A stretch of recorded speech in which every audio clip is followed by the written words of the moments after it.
Guys, good evening. तो कहते vision की 30 जनवरी की डेली करंट अफेयर्स की मैगजीन अपडेट हो गई है। तो चलिए हम आज की फर्स्ट न्यूज स्टार्ट करते हैं। सेंटर ने अभी नोटिफाई किया है startup India seed fund scheme, जिसमें सेंटर कितना पैसा इन्फ्यूज करेगा, नियर अबाउट 945 करोड़ रुपीज। ठीक है, तो गाइस ये जो हमारी न्यूज है इकोनॉमी सेक्शन में कवर होगी। ठीक है, अब क्या है, तो guys startup India seed fund scheme है, ये क्या करेगी? देखो आपको नाम से ही समझ में आ रहा होगा, ये फाइनेंशियल असिस्टेंस प्रोवाइड करेगी हमारे स्टार्टअप्स को।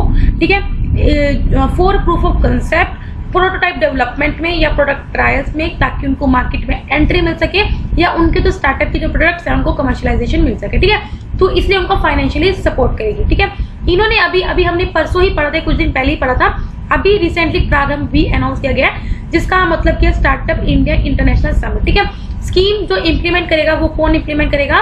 DBIIT, that is the Department of promotion of industry and internet, जो किसके अंडर है? मिनिस्ट्री ऑफ कॉमर्स के अंदर। तो ये काफी इंपॉर्टेंट हो जाता है।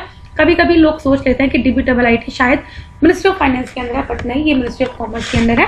तो ये जो स्कीम है that is the startup India seed fund scheme, ये किसके द्वारा इंप्लीमेंट की जा रही है? बाय DBIIT के द्वारा। ठीक है, इसके लिए वह क्या करेगा, ये जो फंड स्कीम है ये सभी सेक्टर्स को सपोर्ट करेगा, सभी स्टार्टअप जो जितने भी डिफरेंट सेक्टर्स में जो भी स्टार्टअप है उन सबको सपोर्ट करेगा। फिर चाहे वो प्राइमरी सेक्टर में हो, चाहे सेकेंडरी सेक्टर में हो, हर एक सेक्टर के स्टार्टअप्स को सपोर्ट करेगा। फंड जो डिस्पर्स होंगे वो थ्रू सिलेक्टेड इंक्यूबेटर्स के थ्रू फंड्स को क्या किया जाएगा, मतलब कि बांटा जाएगा अक्रॉस इंडिया इन 5 सालों में। ठीक है, प्रेफरेंस हम किन स्टार्टअप को देंगे? जो कुछ इनोवेटिव सॉल्यूशंस मतलब आपको दे रहे हैं, जैसे जो इस तरह का इम्पैक्ट बता रहे हैं, जैसे सोशल इम्पैक्ट, अगर आप कोई इस तरह का काम कर रहे हो जिससे सोसाइटी पे बहुत ज्यादा प्रभाव पड़ा हो, वेस्ट मैनेजमेंट, ठीक है, financial inclusion, education, food processing, biotechnology, health care space, अगर इन सेक्टर्स में आपका कोई स्टार्टअप है तो उसमें आपको ज्यादा प्रेफरेंस मिलेगी। ठीक है, इसके अलावा स्टार्टअप फंडिंग के लिए और क्या इनिशिएटिव्स हैं जो हमारे सेंट्रल गवर्नमेंट ने लिए हैं? ठीक है, अभी तो फिलहाल हमने एक सीड फंड स्कीम के बारे में पढ़ा है, लेकिन इसके अलावा और क्या इनिशिएटिव्स हैं जो स्टार्टअप को फाइनेंशियली सपोर्ट दिए जाते हैं? एक है नेशनल सीड फंड, जो बजट 2020 में अनाउंस किया गया था, ताकि हम क्या कर सकें, जो स्टार्टअप अभी अर्ली स्टेज पे हैं उनको हम क्या करें, डेवलप कर सकें और उनको उनके जो आइडियाज हैं उनको सपोर्ट कर सकें।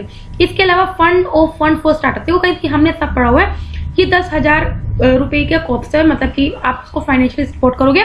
ये स्टार्टअप इंडिया स्कीम के अंदर इसे क्रिएट किया गया था और इसे मैनेज किया जाता है किसके द्वारा? सिडबी के द्वारा, that is the small industries development bank of India, इसके द्वारा इस स्कीम को मैनेज किया जाता है। तो ये आपको गाइस पता होना चाहिए। ठीक है, इसके अलावा वेंचर कैपिटल स्कीम है, जिसके या फिर मल्टीप्लायर ग्रांट स्कीम है, मुद्रा योजना, ये सब स्कीम है ताकि हम स्टार्टअप्स को बढ़ावा दे सके, उनको फाइनेंशियली सपोर्ट कर सके। ये हम काफी बार पढ़ चुके हैं। India home towards third largest startup ecosystem, India में तो स्टार्टअप की ग्रोथ हो रही है, वो थर्ड लार्जेस्ट स्टार्टअप इकोसिस्टम है, जिसके अंदर हम काफी एंटरप्रेन्योर्स को डेवलप कर चुके हैं जो अपने इनोवेटिव टेक्नोलॉजीज के साथ आते हैं, और ताकि उन्हें एक बिग कॉर्पोरेशन हम बना सके। ठीक है, आप देख ही सकते हो कि किस तरह से हम कैसे, मतलब कि IPO, देखो आपको पता है ना, कोई भी कंपनी फर्स्ट टाइम अगर स्टॉक मार्केट में लिस्ट होती है तो उसको इनिशियल पब्लिक ऑफर रिलीज करना होता है, लेकिन यहाँ तक पहुंचने से पहले भी उस कंपनी को बहुत ज्यादा स्टेजेस कवर करनी होती है।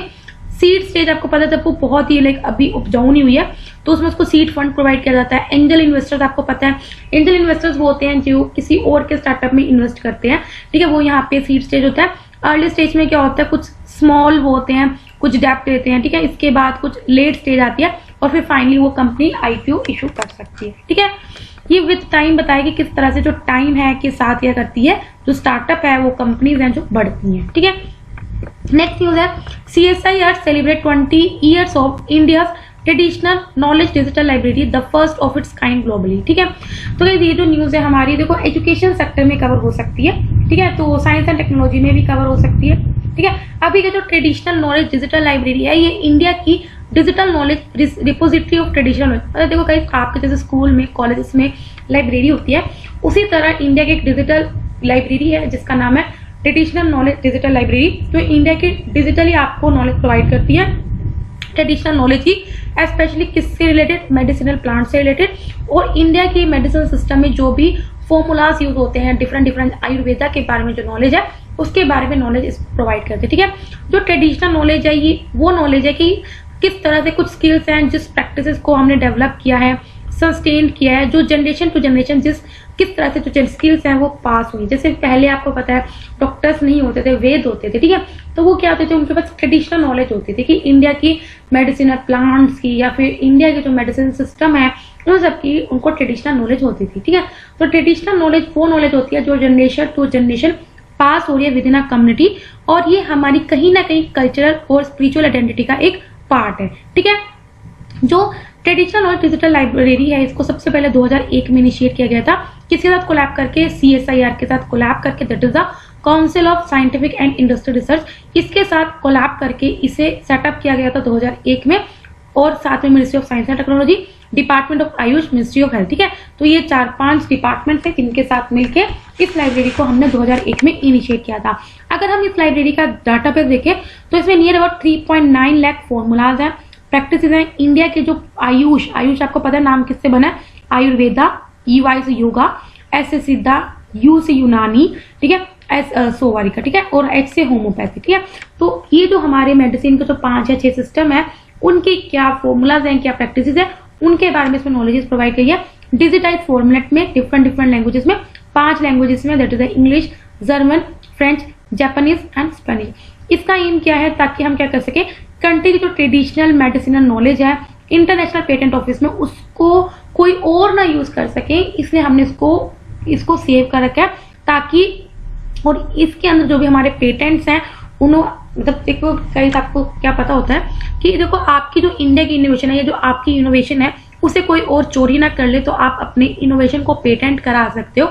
इससे क्या होता है, लाइक आपको पता है इंटेलेक्चुअल प्रॉपर्टी राइट है, इंटेलेक्चुअल प्रॉपर्टी राइट के अंदर जो पेटेंट होते हैं वो इसलिए होते हैं ताकि कोई आपकी नॉलेज को या कोई भी आपकी इनोवेशन को मतलब मिस इन्फॉर्मेशन या मिस यूज ना कर ले, ठीक है, जो भी इंडिया ट्रेडिशनल नॉलेज में जो डेवलप हुए हैं, ठीक है।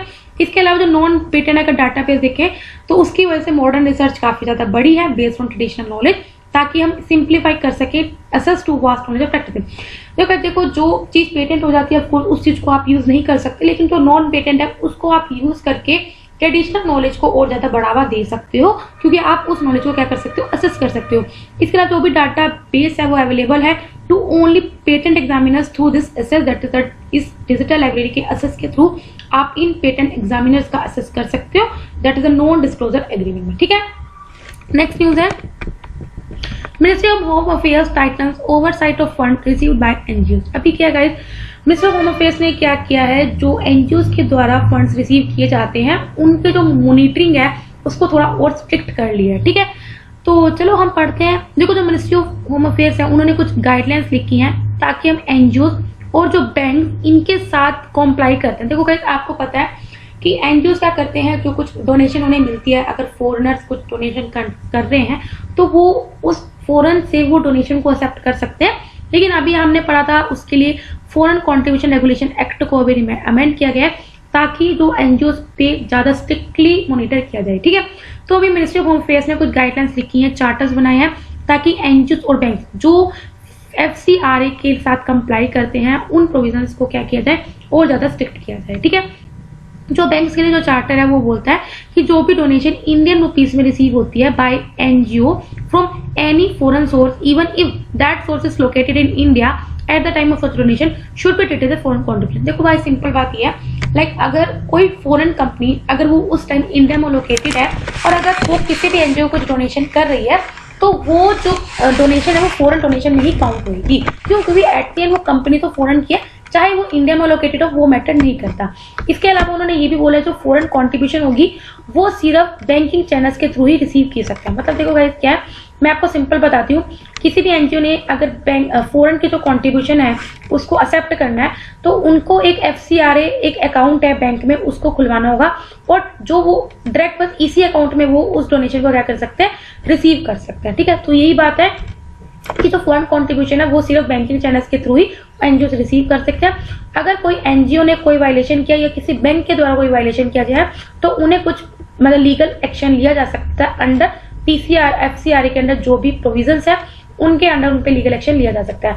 लास्ट यही मैंडेटरी बना दिया था हर एक एनजीओ के लिए कि जो भी अगर फॉरेन फंड रिसीव करता है तो उन्हें एक डेजिग्नेटेड बैंक अकाउंट में ही रिसीव कर सकता है at State Bank of India New Delhi branch. मैंने आपको ऑलरेडी बता चुकी हूँ, सभी एनजीओ के लिए कंपल्सरी है अगर उन्हें फॉरेन फंड रिसीव करना है तो सिर्फ SBI की जो न्यू दिल्ली की ब्रांच है उसी में वो उस डोनेशन को क्या कर सकते हैं, एक्सेप्ट कर सकते हैं। इसके अलावा जो फॉरेन कॉन्ट्रीब्यूशन रेगुलेशन एक्ट है वो क्या क्या रेगुलेट करते हैं, ये सभी फॉरेन कॉन्ट्रीब्यूशन किसी के द्वारा भी दी गई हो, चाहे कोई इंडिविजुअल हो, चाहे कोई इंडस्ट्रीज हो, चाहे कंपनीज हो, उनके द्वारा जो भी फॉरेन कॉन्ट्रीब्यूशन दी जाती है उसकी यूटिलाइजेशन को, उसकी एक्सेप्टेंस को रेगुलेट करता है। इसके अलावा काफी वेरियस रिपोर्ट्स है, जैसे सीबीआई होगी, इंटेलिजेंस ब्यूरो, इन सब की रिपोर्ट ने ये कहीं ना कहीं बताया है कि काफी एनजीओस इन फॉरेन फंड्स को इलीगल वे में यूज करते हैं, मिस यूज करते हैं, जैसे टेररिस्ट फाइनेंसिंग में यूज करते हैं, ठीक है, जिसकी वजह से इंडिया को अराउंड 2 to 3% ऑफ जीडीपी का लॉस हुआ है, ठीक है। सीबीआई ने रिपोर्ट किया है कि लेस देन 10% जो मतलब कि जितने हमारे इंडिया में near about 29 lakh registered NGOs हैं, उसमें से लेस देन जो 10% एनजीओस हैं वो अपनी एनुअल इनकम एक्सपेंडिचर को फाइल करते हैं, ठीक है। आई होप गाइस आपको समझ में आ रहा होगा। नेक्स्ट न्यूज पढ़ते हैं। Agreement for financial support to STARS project sign between DEA, that is the Department of Economic Affairs, and World Bank, ठीक है। तो गाइस अभी क्या है, ताकि फाइनेंशियल सपोर्ट प्रोवाइड की जाए तो उससे रिलेटेड कुछ साइन हुआ, एग्रीमेंट साइन हुआ किस किस के बीच में, डिपार्टमेंट ऑफ इकोनॉमिक अफेयर्स के बीच में और वर्ल्ड बैंक के बीच में, ठीक है। तो गाइस एग्रीमेंट क्या साइन किया, एग्रीमेंट साइन किया गया हमारे मिनिस्ट्री ऑफ एजुकेशन के द्वारा, किसके साथ एग्रीमेंट को साइन किया गया, डिपार्टमेंट ऑफ इकोनॉमिक अफेयर्स के साथ और वर्ल्ड बैंक के साथ। मतलब कि मिनिस्ट्री ऑफ एजुकेशन ने जो साइन किया एग्रीमेंट वो DEA प्लस वर्ल्ड बैंक इन दोनों के साथ क्या किया, साइन किया है। इसमें हमारा क्या, देखो स्टार्स प्रोजेक्ट क्या है इसका जरा हम समझते हैं। स्टार्ट प्रोजेक्ट है strengthening teaching learning and results for state project, मतलब कि जो टीचर्स हैं उनके लर्निंग को हमने स्ट्रेंथन करना है और एट दी एंड जो हमारे रिजल्ट्स आते हैं उनको हमने स्ट्रेंथ करना है। इसको इंप्लीमेंट की जाएगी as a central sponsored scheme. Already बताई हूँ काफी बार, सेंट्रल स्पॉन्सर्ड स्कीम वो स्कीम्स होती है जो सेंटर के द्वारा क्या की जाती है, मतलब कुछ फंड सेंटर अलॉट करता है, कुछ फंड क्या करता है स्टेट भी फंड करता है, ठीक है। ये जो स्टेट्स, किस स्टेट्स में इसको इंप्लीमेंट की जाएगी, 6 स्टेट्स में कवर करेगा, हिमाचल प्रदेश, राजस्थान, महाराष्ट्र, मध्य प्रदेश, केरल एंड ओडिशा। तो गाइस आई होप आप ये 6 स्टेट्स याद रखेंगे। प्रोजेक्ट की जो कॉस्ट है वो वर्ल्ड बैंक और जो 6 स्टेट्स मतलब कि इंक्लूड हो रही हैं, इनके में जो प्रोजेक्ट की कॉस्ट है उनको इक्वली शेयर किया जाएगा। वर्ल्ड बैंक जो सपोर्ट कर रहा है वो रिजल्ट बेस्ड फाइनेंसिंग इंस्ट्रूमेंट की बेसिस पे सपोर्ट कर रहा है, जिसे प्रोग्राम फॉर रिजल्ट्स भी बोल रहे हैं, ठीक है।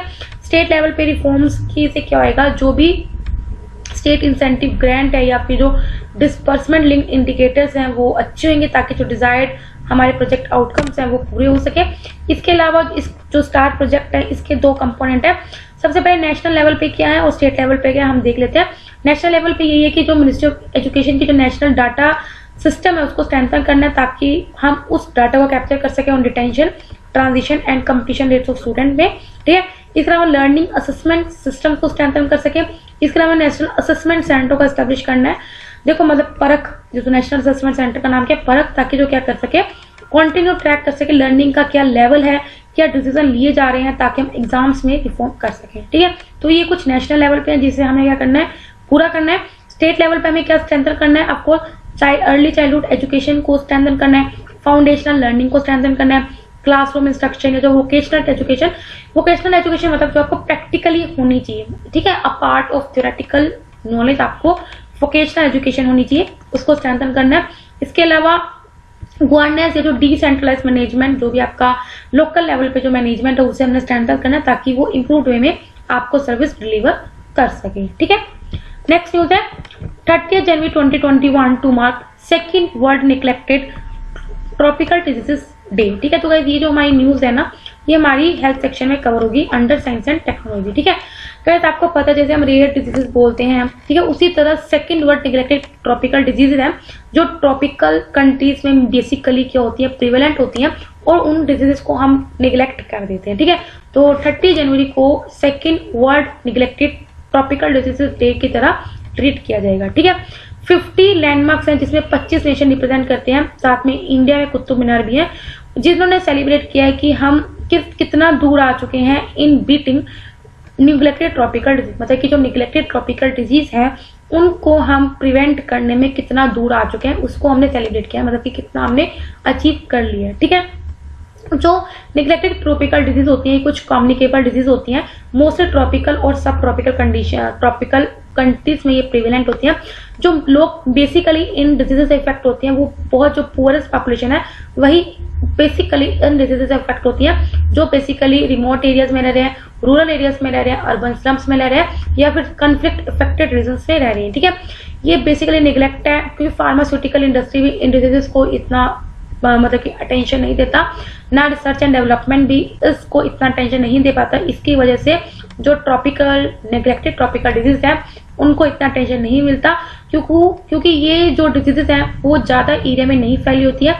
They have a limited geographical incidence, small market size होता है ड्रग्स का फॉर सच डिजीज। ठीक है, लाइक अगर इसका ड्रग बन भी गया, इसकी मेडिसिन बन भी गई तो वो इतनी बिकेगी नहीं, तो फार्मा कंपनीज को भी ऑफ कोर्स इसका फायदा नहीं है, इसलिए इन डिजीज को नेग्लेक्ट कर दिया जाता है। ठीक है, अगर देखा जाए अराउंड द वर्ल्ड हर 5 में से एक बंदा वो इफेक्टेड है बाय निगलेक्टेड ट्रॉपिकल डिजीज, और India is home to the world's largest absolute burden of at least 11 neglect. इस तरह की जो ट्रॉपिकल डिजीज हैं इंडिया में 11 डिजीजेस हैं जो इंडिया में प्रेवलेंट है। रिसेंटली WHO ने इशू किया था ending the neglect to attain the sustainable development goal, 10 साल का ये इशू किया है ताकि हम किस तरह से ये ट्रॉपिकल डिजीज हैं उनको प्रिवेंट कर सके। इसके बारे में रोड मैप बनाया है ताकि हम क्या कर सके, कुछ प्रोग्राम्स लेके आ सके ताकि हम उनको लाइक जो निगलेक्टेड ट्रॉपिकल डिजीज है उनको कवर कर सके कोस्ट इफेक्टिव मैनर में। ठीक है, 2030 के जो टारगेट्स हैं इस रोड मैप के इंक्लूड क्या क्या है जरा हम देख लेते हैं। सबसे पहले जो निगलेक्टेड ट्रॉपिकल डिजीज से जो लोग पीड़ित हैं उनके नंबर को हमें 90% रिड्यूस करना है, उनको ट्रीटमेंट प्रोवाइड करके। इसके अलावा 100 कंट्रीज को हमने क्या करना है, एलिमिनेट करना है, मतलब कि एटलीस्ट एक निगलेक्टेड डिजीज को तो हम एटलीस्ट उसको एलिमिनेट करते हैं। लाइक इंडिया में अगर 11 है तो कम से कम 10 रह जाएं। ठीक है, इसके अलावा हमें क्या करना है, जो भी ड्रैक्यूलिया याज है उनको रेडिकेट करना है। इसके अलावा जो डिसएबिलिटी एडजस्टेड लाइफ ईयर्स हैं उनको हमने 75% रिड्यूस करना है related to neglected tropical disease. मतलब कि ये बात है उस डिजीज की वजह से जो आपकी लाइफ एक्सपेक्टेंसी कम हुई है उसको हमने 75% क्या करना है, कम करना है। लाइक अगर आपको 80 साल जीना है लेकिन इस डिजीज की वजह से आपकी लाइफ 70 साल रह गया, तो ये 70 साल में कम से कम हमें 75% क्या करना है, आपकी लाइफ को बढ़ाना है। सिंपल बात ये। ठीक है, आगे हम पढ़ते हैं छोटे छोटे न्यूज पे। मेराइन मेगा फोना standing guideline and national marine turtle action, ये मिनिस्ट्री ऑफ एनवायरनमेंट के द्वारा रिलीज की गई है। अभी क्या गई थी, 2 डॉक्यूमेंट्स रिलीज किए गए, that is the national marine mega फोना स्टैंडिंग गाइडलाइन और है नेशनल मेराइन टर्टल। ठीक है, ये दोनों डॉक्यूमेंट्स क्या हाईलाइट करते हैं कि किस तरह से एक्शन लेने चाहिए स्ट्रैंडेड एनिमल्स पे जो शोर में रहते हैं, सी में या बोर्ड। स्ट्रैंडेड मतलब जो फर्स्ट आते हैं एनिमल्स। ठीक है, कुछ मैनेजमेंट एक्शन लेने चाहिए ताकि हम कुछ कोऑर्डिनेशन को इम्प्रूव कर सके, और जो मेराइन स्पीसीज या उनके हैबिटेट को जो थ्रेट है उनको हम रिड्यूस कर सके, या फिर जो डिग्रेडेड हैबिटेट्स उनको रिहेबिलिट कर सके। मतलब जो उन स्पीसीज का जो हैबिटेट डिग्रेड हो चुका है उसको हम किस तरह से रिहेबिलिट कर सके। लोगों की पार्टिसिपेशन को हमें और ज्यादा बढ़ाना है, रिसर्च को बढ़ाना है, साइंटिफिक रिसर्च को एडवांस करना है, इन्फॉर्मेशन को हमें क्या करना है, एक्सचेंज करना है मेराइन मैमल्स पे या मेराइन टर्टल्स पे और उनके हैबिटेट पे। ठीक है, इंडिया कोस्टलाइन कहीं ना कहीं आपको पता है it is a feeding ground, मतलब कि यहाँ पे काफी स्पीसीज हैं जो क्या करती हैं, मतलब रिप्रोड्यूस करती है। मेनली 4 स्पीसीज हैं जो मेराइन टर्टल की जो इस पे क्या करती है, ब्रीड करती है। एक लेजरबैक है जो कि वल्नरेबल, तो कहीं सभी इंपॉर्टेंट हो जाएंगी। वल्नरेबल है जिसका यूसेज स्टेटस ग्रीन है, एंडेंजर्ड। हॉक्सबिल है, देखो गाइस ये सभी की सभी टर्टल्स की 4 स्पीसीज है और उसका IUCN स्टेटस है वो हम पढ़ रहे हैं, जो क्रिटिकली एंडेंजर्ड है। Olive Ridley last time news में था, ओडिशा में था ये वल्नरेबल। ठीक है, जो और जो 4 स्पीसीज है it are listed under schedule 1 of wild life protection in 1972। Next news है V shape recovery. Economic survey 2021 ने ये बोला है कि इंडिया में जो वी शेप इकोनॉमिक रिकवरी है वो हो रही है। वी शेप रिकवरी में क्या है, इकोनॉमिक जो है क्विकली क्या करते हैं, रिकॉप करते हैं। मतलब कि जो कोविड-19 पैंडेमिक की वजह से जो हमारी इकोनॉमी एकदम से गिरी थी, एकदम से हमारी क्विकली क्या कर रही है, वाकई रिकवर कर रही है और ये नॉर्मल आ जाएगी, it will get back to normal growth trend line. ठीक है, वी शेप जो इकोनॉमिक रिकवरी होती है वो क्यों हो रही है हमारी, मतलब कि इतनी जल्दी हमारी इकोनॉमी रिकवर क्यों कर रही है। एक तो ऑफकोर्स जो मेगा वैक्सीनेशन ड्राइव है इसकी वजह से भी हो रही है, रिकवरी हो रही है सर्विसेज सेक्टर में हो रही है, और हमारी ग्रोथ हो रही है कंजप्शन एंड इन्वेस्टमेंट में। ठीक है, अब यार आपको पता ही है हमारी गवर्नमेंट कितने ज्यादा फिस्कल मेजर्स ले रही है, कितना लिक्विडिटी इन्फ्यूज कर रही है मार्केट में, तो इस ये भी है एक कि हमारी जो इकोनॉमिक ग्रोथ है वो इतना बढ़ रही है। आपने देखो कि 3-4 महीने पहले हमारी जो एक माइनस में चली गई थी 21% GDP, लेकिन अभी हमारी -8% रह गई है। तो अभी भी जो कुछ अंधभक्त होंगे वो यही देखेंगे भी हमारी जो GDP है वो -8% है, लेकिन वो कभी नहीं देखेंगे जो 12% हमने रिकवर भी करी है वो नहीं दिखेगा कोई, ठीक है। नेक्स्ट है first public private partnership research reactor for production of nuclear medicine, मतलब कि न्यूक्लियर मेडिसिन को प्रोडक्शन के लिए पहला PPP में रिसर्च रिएक्टर को लिए गए, ठीक है। अभी क्या under this partnership that is public private partnership के अंदर जो बार का that is Bhabha atomic research centre वो अपनी टेक्नोलॉजी को शेयर करेगा ताकि हम न्यूक्लियर मेडिसिन को क्या कर सके, प्रोड्यूस कर सके। इसमें क्या होगा, जो प्राइवेट एंटिटीज है उनको कुछ राइट्स मिलेंगे कि वो क्या कर सकती है, कुछ आइसोटोप प्रोसेस कर सकती है मार्केट में और प्रोड्यूस कर सकते हैं रिसर्च रिएक्टर में in the leave of investing in the reactor and processing facility, ठीक है। तो सिंपल बात है, अभी तक सिर्फ बार की था जो न्यूक्लियर मेडिसिन को प्रोड्यूस कर रहा था, लेकिन अब बार क्या करेगा, अपनी टेक्नोलॉजी को शेयर करेगा प्राइवेट सेक्टर के साथ ताकि हम क्या कर सके और ज्यादा न्यूक्लियर मेडिसिन की प्रोडक्शन को बढ़ा सके, ठीक है। इससे प्रोजेक्ट विल हेल्प इन ताकि इंडिया को सेल्फ रिलायंट बना सके किस किस में, मेडिकल फील्ड में, इनकी रेडियो आइसोटोप्स में जो मेडिकल में यूज हो जाता है और इंडस्ट्रियल एप्लीकेशन में, ठीक है। नेक्स्ट है indigenous reference material for chemical testing. अभी क्या रिसेंटली क्या है, इंडिजीनियस जो रेफरेंस मटेरियल है केमिकल टेस्टिंग के लिए उसे सिंथेसाइज किया गया, मतलब कि प्रोड्यूस किया गया। तो गाइस क्या होता है, तो रेफरेंस मटेरियल क्या होता है, इसको हम तब यूज करते हैं जब हम कुछ क्वालिटी कंट्रोल पर्पसेस के लिए डॉप टेस्टिंग के ड्यूरिंग हम इसको यूज करते हैं। इसलिए जो इसकी अवेलेबिलिटी है वो बहुत ज्यादा क्रिटिकल रहती है स्पोर्ट्स डॉप टेस्टिंग लॉबी में। देखो गाइस आप सबको पता होगा जो स्पोर्ट्स या जो एथलीट्स होते हैं वो कुछ ना कुछ मटेरियल यूज करते हैं जो कि बैन है, ठीक है। जो रेफरेंस मटेरियल होते हैं ये रेयरली अवेलेबल सब्सटेंस होते हैं, मतलब कि ये इजीली नहीं आपको मिलेंगे, बहुत ही कम मिलेंगे, चाहे ग्लोबली देख लो। और इससे क्या होता है, जो आपकी एंटी डोपिंग मेजर्स हैं उसको स्टैंड अप करते हैं in the all world anti doping agency accredited laboratory, ठीक है। नेक्स्ट है सिगुर प्लेट्यू। रिसेंटली का जो सुप्रीम कोर्ट ने ये बोला है, तमिलनाडु गवर्नमेंट की जो अथॉरिटी है उसको अपील किया कि एक एलिफेंट कॉरिडोर को नोटिफाई किया जाए थ्रू नीलगिरी बायोस्फीयर रिजर्व, ठीक है। ये कोर्ट देखो, अब देखो इसमें आपको क्या समझने वाला है, इसमें आपको सब यही बताएगा एलिफेंट कॉरिडोर के बारे में। ये जो कॉरिडोर है वो कहाँ सिचुएटेड है, ये सिगुर प्लेट्यू के मासीनागुरु एरिया में लोकेटेड है, ठीक है। सिगुर प्लेट्यू कहाँ पे लोकेटेड है, ये तमिलनाडु के नीलगिरी डिस्ट्रिक्ट के नॉर्दर्न पार्ट में लोकेटेड है। ये प्लेट्यू कनेक्ट करते हैं वेस्टर्न और ईस्टर्न घाट्स को। ये इसके साउथ और वेस्टर्न साइड में अगर आप देखोगे तो नीलगिरी हिल्स है, और अगर नॉर्थ ईस्टर्न साइड में देखोगे, यहाँ देखोगे तो इसके मोआ रिवर वैली है, ठीक है। नेक्स्ट है A68G आइसबर्ग, जो कि आज की लास्ट न्यूज है। तो ये आइसबर्ग आपको पता होगा, आइसबर्ग क्या होता है, पूरे इसमें अकेला आइस होता है, ठीक है। ये चंक ऑफ आइसबर्ग हैं जो अभी सेपरेट हुए हैं from the giant iceberg that is A68A, मतलब कि ये बहुत बड़ा आइसबर्ग था, ठीक है। इससे जो टूट के ये अलग हो गया, पहले A था ये G हो गया, ठीक है। जो अंटार्कटिका में 2017 में ब्रेक हुआ था, मतलब कि ये जो जायंट आइसबर्ग था ये पहले 2017 में अलग हुआ था किससे, अंटार्कटिका से, और अब इससे टूट के क्या बन गया, ये G वाला बन गया, ठीक है। इसके बाद जब से ये 2017 में अलग हुआ है तब से ये ऑलरेडी 6 स्मॉलर यूनिट्स में स्प्लिट हो चुका है। इस साल ये जो आइसबर्ग है वो साउथ एटलांटिक ओशन में चला गया है और अब धीरे धीरे वो कहाँ जा रहा है, सब अंटार्कटिक आइलैंड में साउथ जॉर्जिया, ठीक है। ये कहीं ना कहीं स्मॉल मैराइन स्पीसीज को क्या कर सकता है, मार सकता है, क्योंकि अपने वेट, क्योंकि ऑफकोर्स इसका वेट इतना है कि इसके नीचे जो स्पीसीज आएंगी वो मर सकती है। और क्या कर सकता है, जिस लैंड पे फूड ग्रो होता है उन लैंड्स को भी क्या कर सकता है, इरेज कर सकता है, ठीक है। तो गाइस आई होप आप सबको समझ में आया हो। अगर आपको वीडियो अच्छी लगे तो लाइक करना, कोई डाउट हो कमेंट करना। तब तक बाय बाय, टाटा।